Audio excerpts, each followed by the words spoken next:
This week on Behind the Programming, we're going to talk about a concept that's a little bit new to the website, but we've been using within remote coaching for a pretty long time, and that is heavy days.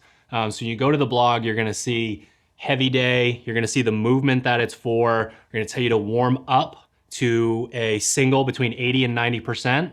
And during that warm up, when we're getting to the 80 to 90%, that's when we try to figure out the category in which we're gonna slot into for the day. We have, this feels great. So you're warming up and it's just one of those days, barbell's flying, you feel fantastic. We're gonna go a little bit heavier there. You're gonna follow that protocol.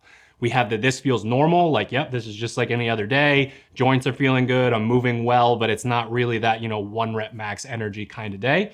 And then we have the this feels crunchy day. And it's funny because when I wrote this, at first, it was a bit of a joke. I sent it out to a bunch of people. They were all like, yeah, if you're a weightlifter, you know what this feels crunchy is like. Basically, you're warming up, your joints aren't really feeling fantastic, or your central nervous system is down, and you just don't think you're gonna get that power output. You are going to follow the this feels crunchy protocol. Now, when I sort of explain this session to athletes, I like to use the 3 points of the athlete IQ triangle.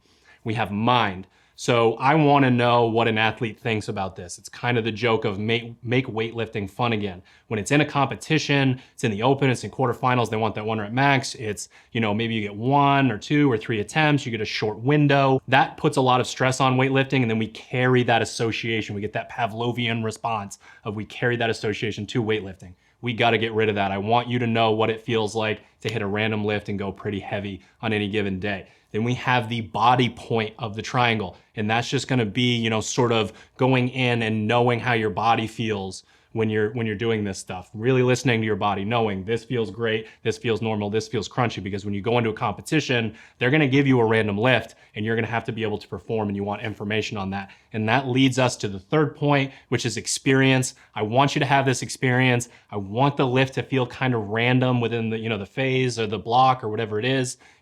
It's a bench press, it's a power clean, it's an overhead squat. It's just something that we haven't been focusing as much on. And the randomness of it is sort of part of that. If they throw something at me in competition, or if I just want to go lift heavy with my friends, what's going to happen? What weights are there? Do I know, again, what great, normal, and crunchy feels like? All that good stuff.